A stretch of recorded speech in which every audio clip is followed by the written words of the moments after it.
Seja teu nome.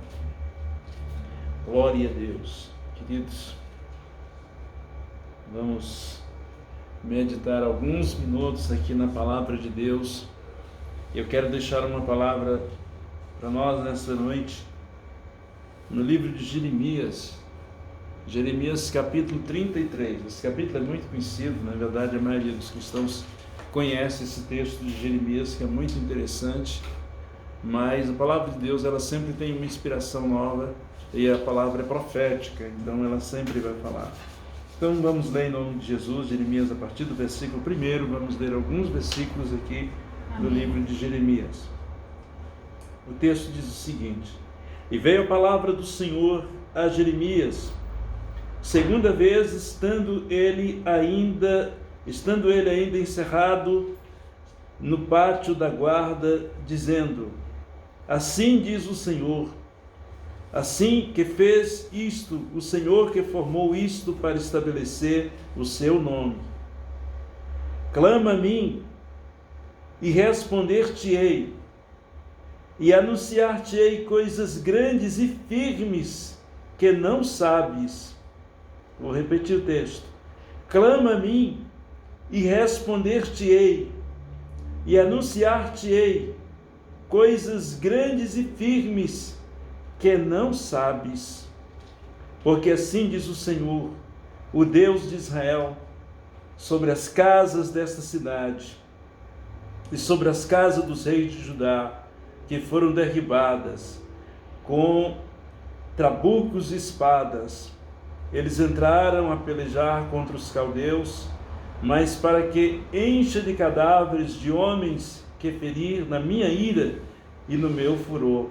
Porquanto escondi o rosto dessa cidade por causa de toda a sua maldade.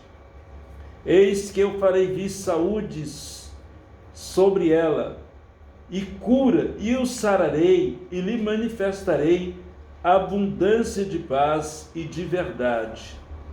Versículo 7 diz: E removerei o cativeiro de Judá e o cativeiro de Israel, e o edificarei como no princípio, e os purificarei de toda a sua maldade com que pecaram contra mim, e perdoarei todas as suas iniquidades com que pecaram contra mim e com que transgrediram contra mim, e esta cidade me servirá de nome de alegria, de louvor e de glória entre todas as nações da terra, que ouvirem todo o bem que eu lhe faço, e espantar-se-ão e perturbar-se-ão por causa de todo o bem e por causa de toda a paz que eu lhe dou. Assim diz o Senhor. Glória a Deus. Esta é a palavra de Deus para nós nesta noite, escrita no livro de Jeremias. Jeremias trouxe essa palavra quando estava preso, e essa palavra ela é extremamente, assim, muito espiritual, numa linguagem muito espiritual, porque Jeremias ele profetiza para os dias atuais daquela época dele, do que seria o futuro de Israel, não o futuro, mas do que aconteceria realmente no momento, e do que estava acontecendo. E em seguida Jeremias vai mais além, e o Senhor leva ele a um futuro muito distante, a um futuro, digamos, milenar, um futuro de Jerusalém totalmente restaurada, no reino de Cristo, no reino milenar. Então foi uma palavra muito profunda, que talvez nem mesmo Jeremias tenha entendido aquilo que ele profetizou. Mas o que eu quero chegar é que Jeremias, por causa do que estava acontecendo em Israel, da desobediência e de tudo que havia de errado, Jeremias vinha alertando há muito tempo sobre o juízo de Deus à nação. Jeremias vinha alertando que o juízo de Deus viria para a nação de Israel. Isso levou ele a sofrer muito, porque as pessoas não gostavam, principalmente as autoridades, da forma em que Jeremias trazia a palavra de Deus e anunciou nos mínimos detalhes o que Nabucodonosor faria com Israel quando entrasse naquela cidade. Tudo quanto Jeremias falou acerca de Israel cumpriu-se, vírgula por vírgula, nos mínimos dos mínimos detalhes. Foram cumpridas as palavras de Jeremias, toda a repreensão, todo o juízo de Deus que veio sobre o Israel. Jeremias profetizou tudo. Mas isso não nos interessa muito. O que nos interessa é o versículo 3, principalmente, que Jeremias chama a atenção do povo para clamarem a Deus, para clamarem ao Senhor Deus, porque Deus não abandona o seu povo. Existe de coisa diferente. Uma coisa é abandono, uma outra coisa é correção. Deus corrige aquele que Ele ama. Deus não abandonou Israel. Deus estava corrigindo Israel por amor, porque Ele precisava corrigir para cumprir a promessa que Ele tinha com Israel. Às vezes a gente é preciso ser corrigido por Deus, para que a promessa de Deus, para que a promessa do Senhor venha se cumprir em nossa vida. Às vezes é necessário que a gente passe por um período de correção. Foi o que aconteceu com Israel. E uma das coisas que me chama muita atenção nessa história de Deus e Israel, Deus criando situações para que Israel se convertesse, se ajeitasse os seus caminhos.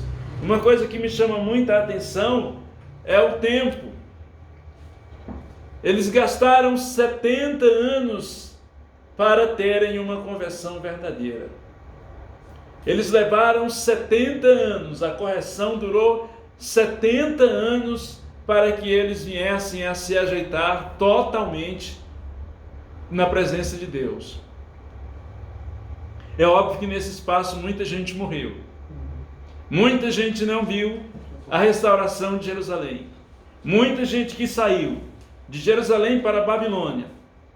Talvez mais da metade, porque naquela época as pessoas não duravam tanto quanto hoje, porque não havia a ciência que tem hoje. Então naquele período o homem já não durava mais 200, 300, 400 anos. Então talvez muita gente ali não tenha vivido para ver a restauração de Israel, porque foram 70 anos que eles gastaram para entender, ou diria o contrário, 70 anos que Deus gastou com eles, trabalhando com eles, para eles entenderem o plano de Deus, que eles estavam fora da vontade de Deus e que eles precisavam se converter de verdade. Na verdade, o que nós estamos vivendo hoje no mundo é talvez para o mundo seja um juízo, mas para a igreja não é um juízo. Deus trabalha de várias formas. Deus não trabalha só como a gente. A gente às vezes diz que matei 2 coelhos com uma cajadada só. Deus pode matar 1000 coelhos, 200 com uma cajadada só. Então, com uma cajadada só, pode ser que o mundo esteja no juízo. Eu acredito que sim, que o mundo esteja passando por uma espécie de juízo. Já disse aqui que juízo não é só o juízo final. Juízo sempre vai acontecer em tempos esporádicos determinados por Deus. Mas para a igreja não é um juízo. Para a igreja, o Senhor está nos permitindo um espaço para que a gente possa se restaurar, para que a gente possa se refazer novamente, refazer a nossa vida espiritual. Pode ser que nós tenhamos construído muitas coisas, pode ser que muita gente tenha construído coisas demais, mas a vida espiritual ficou minúscula. Às vezes construímos um palácio aqui, e construímos um quarto e cozinha, com 2 gambiarras, 2 fios e uma lâmpada pendurado, durante toda uma vida. E chegou o momento em que Deus nos deu a oportunidade da gente se refazer e construir, não cômodo e cozinha espiritual, mas construir um palácio espiritual. Então Deus está nos dando tempo. Espero que a gente não passe 70 anos para entender que Deus está nos dando uma maravilhosa oportunidade da gente acertar os nossos caminhos com Deus. Eu espero que a gente não gaste 70 anos para isso.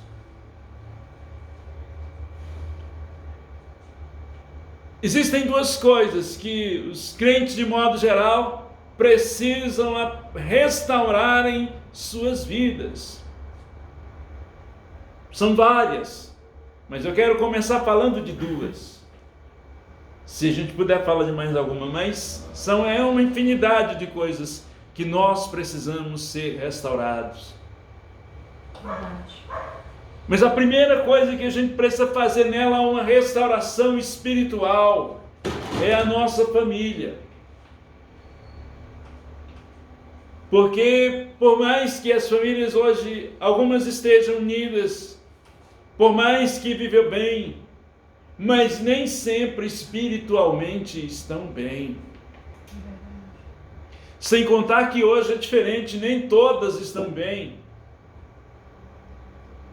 É por isso que a Bíblia diz, no Evangelho de Mateus, Jesus preveu que nos últimos dias seria como no dia de Noé. As pessoas comiam, bebiam, faziam festas, casavam e davam-se em casamento, ou seja, a casa se separa de novo. Hoje em dia, já no cartório já existe lei, a pessoa já casa já em condição ali, se preparando para uma pós-separação. Já casa, ó, isso aqui é meu, isso aqui é teu, o que é meu é meu, o que é teu, se eu tenho alguma coisa eu tenho, se tu não tem, não tem nada. Porque já está prevendo. Por que isso? Porque a pessoa já está prevendo. Não, qualquer hora a gente separa. É o cumprimento da palavra de Deus. Por que que isso acontece? Tudo na vida, queridos, a gente não deve espiritualizar demais, mas também não deve tirar a espiritualidade de todas as coisas. Porque na maioria das coisas tem alguém por trás. A gente só não pode ser exagerado. Aquelas pessoas que vê demônio pendurado na lâmpada, vê demônio na porta da geladeira, vê demônio, o carro não pega porque está com problema, vê o diabo. Não é diabo, o carro velho é assim mesmo, quebra. Não tem jeito, bicicleta quebrou, não é demônio, coisa velha quebra mesmo, celular velho, o celular está com capeta, o celular isso já é feito programado, é 1 ano e pouco, depois de 1 ano e pouco pode jogar no lixo. Computador também. Não é demônio, computador do mesmo jeito. Mas a gente também não pode ser extremista e achar que tudo é material. Nem tudo não é material, existe alguém por trás, e existe alguém por trás disso. É interessante a gente aprender, querido, lidar com o inferno. Verdade. Lidar com o inferno. Eu não tenho nada contra ninguém, contra a metodologia dos irmãos lutarem contra o poder das trevas. Cada um. Mas, eu, por exemplo, eu não me preocupo muito em saber nome de entidade, de demônio, até porque eu parto de um seguinte princípio, que o diabo não tem nome. Quem tem nome é gente. Anjo. O diabo não tem nome, ele tem apelido que ele ganhou na macumba, apelidaram ele. Apelido não é nome. A prova é que ninguém gosta de ser chamado de apelido, a não ser que seja aquele apelido carinhoso, mas mesmo assim a pessoa não admite que todo mundo chame. Aquele apelido carinhoso é para os amigos. Não vem um estranho chegar e falar, ô fulano, pô, meu, pela aí, tá ali, tá me tirando, meu, você me conhece de onde? Mesmo o apelido carinhoso é para os amigos. Não é para um estranho. Então eu prefiro ir no lado mais popular e ouvir a voz do meu Deus e que ouvir e querer saber que demônio é. O meu negócio é saber como ele vem e usar o nome de Jesus e acabou, e pronto de papo. Usa o nome de Jesus, mandou embora, não interessa de que tamanho ele é, quantos são, se são 10, se são 15, se são 20, se é um, se é a metade de um, se é pequeno, se é grande. Use o nome de Jesus, porque no nome de Jesus, se tiver um sai, se tiver 10 sai, se tiver 100 sai também, se tiver uma legião sai também, não adianta, é o nome de Jesus. Glória a Deus. Mas uma coisa que a gente tem que saber é as estratégias dele. Por exemplo, Satanás não trabalha assim com destruição. Às vezes sim, mas isso é caso específico. Destruição em massa. Não, isso é caso específico. É uma vez ou outra. Ele trabalha lentamente. Ele trabalha com estratégia. Ele não, Satanás, vamos imaginar que ele fosse construir uma casa. Porque ele não constrói nada, ele só destrói. Ele só faz demolição, ele trabalha com demolição. Mas vamos imaginar que ele fosse construir. Ele não ia chegar e construir tudo de uma vez. Não, tudo com pré-moldado. Não, ele não trabalharia com pré-moldado. Ele colocaria hoje uma pedra. Amanhã ele trazia outro carrinho de pedra. Depois ele trazia um saco de cimento. Isso num terreno alheio. Sem o dono nem perceber. Quando o dono perceber, ele está com a casa construída lá no terreno dos outros. Satanás trabalha assim. Ele vai construindo. Quando a pessoa vê, ele já construiu. E não tem mais jeito. Pode ser que tenha jeito, mas vai ser mais complicado.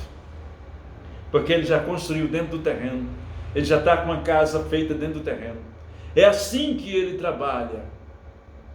Então, na verdade, onde que eu quero chegar é que ele não destruiu a família de uma vez, ele veio destruindo devagarzinho. O que deixa uma família sólida, na verdade, não é apenas o dinheiro. A gente sabe que tudo faz parte. Dinheiro faz parte, compreensão faz parte, respeito faz parte, amor faz parte, amizade faz parte, compreensão, entendimento, tudo isso faz parte. Não se constrói uma casa só com tijolo, tem que ter cimento, pedra, areia, cal, fio, ferro, telha, tinta. Assim é a vida. Mas o fundamental de uma família é Deus. Primeiro Deus, aí depois vem compreensão, dinheiro, essas coisas, o resto vem em seguida. Mas o motor da locomotiva é Deus. O que Satanás roubou primeiro? Ele tirou Deus. Porque qual é o plano do inferno? A gente sabe, o plano do inimigo é criar uma nova civilização no planeta. Só que isso ele não vai criar de uma vez. É passo a passo. É criar uma nova civilização. Não em um país, no mundo. Por que ele tem esse plano? Porque todas as famílias da terra, a civilização do mundo, conhecendo ou desconhecendo, inocentemente ou não inocentemente, com fé ou sem fé, acreditando ou não acreditando, toda a civilização da terra, ela é baseada naquilo que Moisés ensinou no deserto. A história, normalmente a história é feita por pessoas incrédulas e que não gostam de Deus. A história pode não valorizar os princípios judaicos, do judaísmo, pode até esconder, mas não adianta. Toda a civilização do planeta Terra, gostando ou não, acreditando ou não, está tudo baseada naquilo que Moisés ensinou no deserto, independentemente da religião que esse povo siga, eu creio ou deixe de crer. Mas até onde são ateus, a sua civilização está baseada naquilo que Moisés ensinou durante 40 anos no deserto. Que cabo, hein? Olha, não teve homem, só Jesus mesmo, porque Jesus é Deus, é diferente. Mas homem igual a Moisés é fora do comum. Moisés fez uma estrutura para ninguém desestruturar. É fora de série. Brincadeira o judeu, hein? Brincadeira. Toda estrutura, se existe uma estrutura familiar, se existe amor entre marido e mulher, se existe amor entre pai e filho, se existe respeito entre pai e filho, se existe herança de pai para filho, se existe organização de pai para filho, tudo vem de lá. Com todo respeito às demais religiões, mas não vem nada das outras religiões. Se tiver, é um respingo muito longe. Tudo vem do judaísmo, consciente ou inconsciente. O que o diabo quer fazer? Ele quer fazer uma nova civilização. Para isso ele tem que acabar com a civilização judaica lentamente. E como é que ele consegue? A primeira pedra que ele tem que tirar é a família. Como é que ele tira Deus da família? Ele tem que começar isso pela igreja, porque tirando da igreja o resto é mais fácil. Tirando da igreja, o resto é mais fácil. É aquilo que o Dória está fazendo em São Paulo. Acabe com os empresários, mata o povo de fome. É a mesma coisa. Tire da igreja, o resto domina com facilidade. Como é que ele tirou da igreja? Como é que ele tirou os princípios cristãos da igreja? Diz, tirando Deus da família. Como é que ele começou tirando Deus da família? Ele começou com a televisão. Antigamente, os nossos irmãos, como eles foram criados? Eles foram criados no tradicional culto doméstico, onde os pais, principalmente a mãe, faziam culto todo dia com os filhos, orando, cantando uns hinos ali e ensinando para eles a Bíblia. Eles cresciam assim. No futuro poderiam ser crente ou não, mas eles tinham um princípio. Independentemente deles querer servir a Deus ou não quando ficasse adulto, mas eles tinham um princípio. Deus, eles sabiam de alguma coisa de Deus, porque a mãe tinha ensinado. Chega os anos 80. Quem faz o culto doméstico com os filhos aqui no Brasil? A irmã Xuxa. Já não era mais as mães. Quem faz os cultos agora com as crianças era a irmã Xuxa. Ensinando o quê? Idolatria, nudez, prostituição, que é o que ela sabia ensinar. A irmã Xuxa ficou velha, e velha não dá ibope. Satanás levanta o quê? A internet, o joguinho. Agora o menino fica o dia, menino cresce, dá 10, 12 anos, menino bobão, que parece uma pessoa doente, parece um bicho do outro planeta. Fica o dia inteiro no joguinho.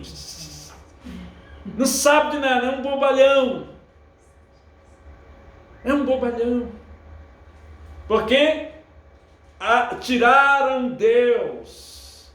Cresce sem temor, sem respeitar pai, sem respeitar mãe, sem respeitar ninguém. Começa a namorar, não respeita a namorada, porque ele nunca aprendeu a respeitar ninguém. A menina do mesmo jeito. Começa a namorar. Aliás, tem família que nem tem mais menina. Antigamente menina brincava de boneca. Hoje em dia a menina está no pancadão fazendo coisa que até o diabo olha e fala, nem eu ensinei um negócio desse. A menina está no pancadão. A menina de 12, 13, 14 anos que não sabe nem o que é virgindade. Não sabe nem se é coisa de comida. Se é lanche, o que é. Porque te perderam Deus. Tiraram Deus da família. Então essa é a primeira coisa que tem que ser restaurado. Leve Deus para dentro da sua casa. Porque Deus não entra, não adianta. Eu amo a Deus, eu quero Deus. Não, pronto, pode ficar em paz que Ele não vai na tua casa não. Deus não entra em casa de ninguém sem ser convidado. Não adianta. Quem vai de bicão é o diabo. O diabo vai, não precisa convite. Nem precisa convidar não. Ele vai e entra. Ele vai e entra e senta e fica dentro de casa e toma conta da casa sem convite. Deus não entra se não convidar. Deus só entra se convidar. Tem que convidar. E como é que se convida a Deus? É pela oração, pela leitura da palavra, pela prática da palavra de Deus em casa. Pela prática da palavra de Deus em casa. É assim que funciona. Lá no Ceará tem um pastor, esse dia eu vi ele na internet, ainda está vivo, está velhinho, mas ainda está vivo. E uma vez eu vi o testemunho dele, ele falando que quando ele tinha 18 anos, ele é filho de pastor. Ele é aquilo que no exército chamam de militar de carreira, ele é pastor de carreira. Pastor da Assembleia de Deus. E ele tinha 18 anos, ele é grandão, sempre foi grandão. Ele chegou em casa e falou assim: pai, é o seguinte, eu estou decidido, não quero mais ser crente não. Não, você como é meu filho, seu pastor, seu pai é pastor, não quero mais ser crente não. Tá bom. Vamos começar ali. O pai dele levou ele para o quarto, pegou uma corda e deu-lhe corda nele. Foi conversar e deu-lhe. Quando terminou a conversa, e aí meu filho, tu quer ir para o mundo aí? Não, pai, eu quero ser pastor. Era assim. Isso fazia parte da vida da educação que formou uma geração de valores, de princípios, que formaram homens e mulheres que respeitavam a família. Alguém pode dizer ignorância, mas ignorante que não matava ignorante que não matava a criança, ignorante que amava seus filhos, ignorante que amava sua esposa, ignorante que amava sua família. Ignorância e brutalidade que deu certo. Vivemos um modernismo que está dando tudo errado. Ou somos tão ignorantes que não conseguimos enxergar que está errado? Será que estamos tomando veneno, estamos morrendo e estamos insistindo que aquele veneno é suco de maracujá? A gente precisa fazer uma reforma em nossas vidas. E o segredo é buscar a Deus. Porque Jeremias disse que se a gente buscar a Deus, Ele vai nos dar revelações profundas que a gente não conhece. Aleluia. Revelações que Deus dá. Não é fantasia mirabulosa. As revelações que Deus dá são revelações dentro da palavra, entendimento, conhecimento da palavra de Deus, direção para as nossas vidas dentro da palavra de Deus. Dirigir o nosso caminho, a nossa vida em todos os aspectos dentro da palavra de Deus. Esta é a perfeita revelação que vem do céu, que vem do trono, que vem de Deus. E quando nós buscamos ao Senhor, quando buscamos a Deus de todo o coração, como diz Jeremias, logo depois da correção, vem para nós as promessas de Deus. O versículo 6 diz: eis que eu farei vir sobre ela saúde e cura, e o sararei, e manifestarei abundância de paz e verdade. Ou seja, o Senhor, que tem, ainda que tenha vindo um juízo sobre o mundo, mas para os filhos de Deus a cura, para nós a cura. Para nós a cura, para você a cura, para você a paz. Aleluia. Pode ser que o mundo esteja louco, pode ser que as pessoas estejam enlouquecidas, pode ser que as pessoas estejam todo mundo no Rivotril, no Mulungu e no Maracujá, em alguma coisa parecida, mas o Senhor diz: para vocês tem cura, para aqueles que me buscam tem cura, para aqueles que me buscam tem paz. Fiquem em paz, não se atemorizem. Não se atemorizem, acalmem seus corações, porque para a igreja do Deus vivo, a cura e a paz, para a tua família, a cura e a paz. O mal não dominará a tua vida, o mal não destruirá a tua casa, o mal não destruirá o teu trabalho, o mal não destruirá os teus bens, o mal não destruirá os teus negócios, o mal não destruirá o que é teu, porque para ti tem cura, para ti tem paz. Aleluia. Sabe, nessa crise que o mundo está vivendo, o grande problema que a gente enfrenta é que os cristãos, eles se comportam como se eles fossem do mundo. O mundo se comporta assim porque, coitado, eles não sabem o que é Deus. Eu não ignoro, não critico, não estou lançando nenhuma crítica a eles. Pelo contrário, tenho misericórdia. Mas nós não podemos se comportar desse jeito porque nós somos filhos de Deus. Aleluia. Amém. Veja a televisão, veja a história. Ninguém da família real, por exemplo, do Reino Unido, se comporta como as pessoas. Eles sabem que eles são da família real, então eles têm um comportamento.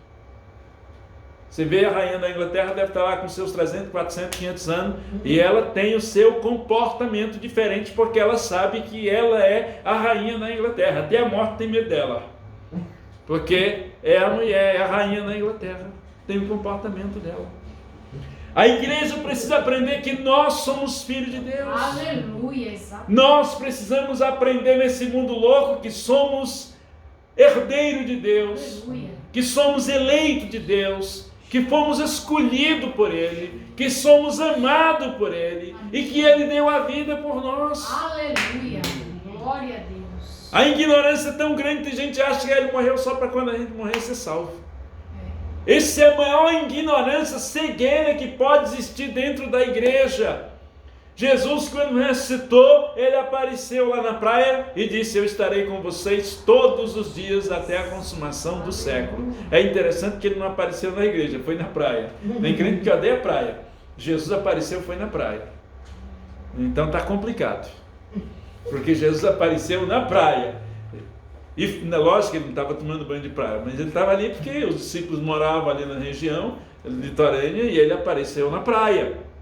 E a Bíblia diz: estarei com vocês todos os dias. Então ele está com a gente todo dia, querido. Acalma o teu coração. Jesus está na tua casa. Aleluia, Jesus aleluia, está na tua casa todos os dias. Ele está do teu lado, Ele está do nosso lado. E a promessa é: trarei cura. Versículo 6: trarei cura e manifestarei abundância de paz e de verdade.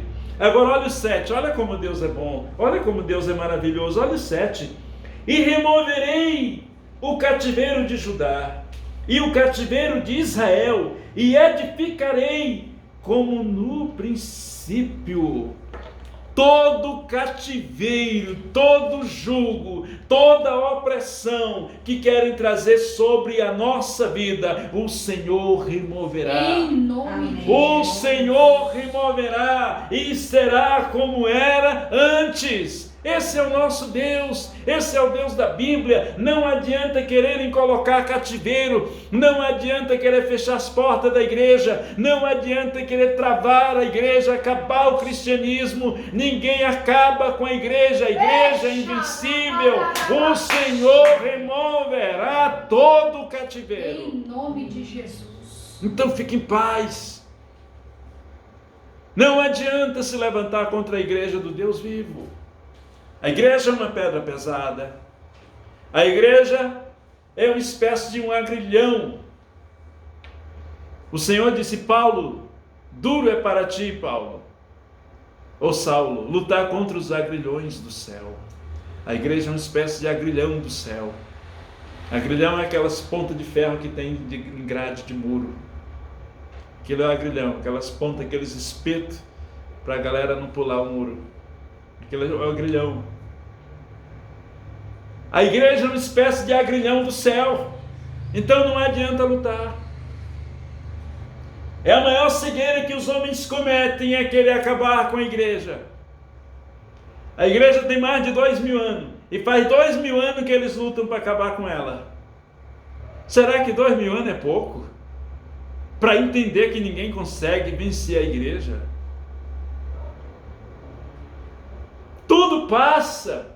O império babilônico de Nabucodonosor se desfez, só ficou os tijolos embaixo da terra.